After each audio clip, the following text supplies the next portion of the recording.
So, ito na nga, ang bagong-bago ng Colorette, guys!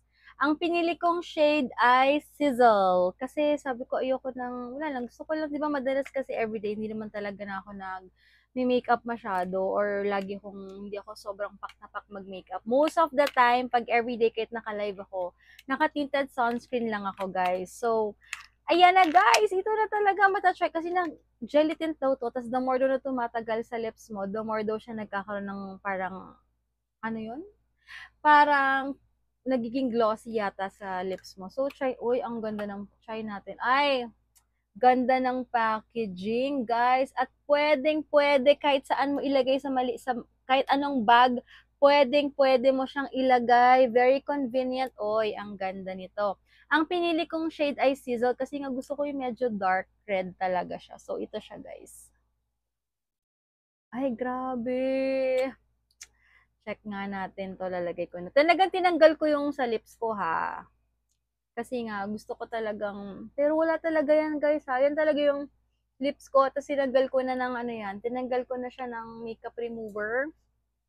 So, lips ko na po talaga yan at may konting-konti lang natira kasi ang hirap talaga tanggalin. But ito po yung Sizzle, guys. Ayan siya. Hoy! Ay, ang ganda. Hindi siya super na ine-expect kong dark na dark. Okay, ang lambot sa lips. Magaan sa lips, ha? Sobrang gaan sa lips, guys. Tapusin ko na muna.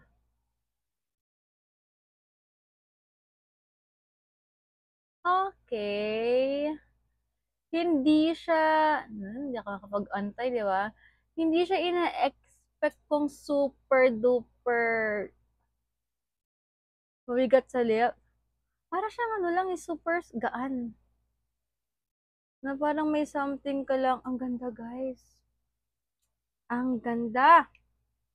Wait lang, guys. Sabi nila, after ilang minutes daw, mas magiging glossy siya at parang medyo yung kumikinang-kinang na parang nakaliplos. So, antayin ko muna, guys. Sobrang excited lang ako. Ang dal-dal ko. No? Pero ganda, guys!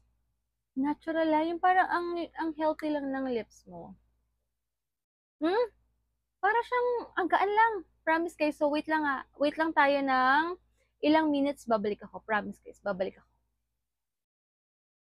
Grabe, guys. Ilang minutes pa. Nakikita ko na mas nagiging glossy siya paunti-unti. At dito rin sa kamay ko, hala, ang galing. Kaya sobrang curious ako dito, guys. Kasi gusto ko yung effect na paglagay mo, hindi siya ganun ka-glossy. Pero, ang galing na pag tumatagal siya, nagiging glossy siya. Parang, talaga ba? So, legit nga. Ayun, oo. Kita nyo ba? Ay, grabe to, guys. Oh, saka yung pagka-glossy niya, parang fresh look lang. Ang ganda, guys. Sobrang ganda. Oy, bumili na kayo. Grabe, worth the budol to, guys. Ayan, oh, kanina parang hindi siya ganyan ka-glossy, oh. Ayan, kanina hindi siya ganyan ka-glossy. Ngayon, sa lips, ang ganda. Kung gusto niyo ng dark red, perfect tong Sizzle, guys. Ang ganda ng Sizzle na to. Ang ganda. Yun lang, bumili na kayo. Colorette, ano na naman tong binubudol mo sa amin?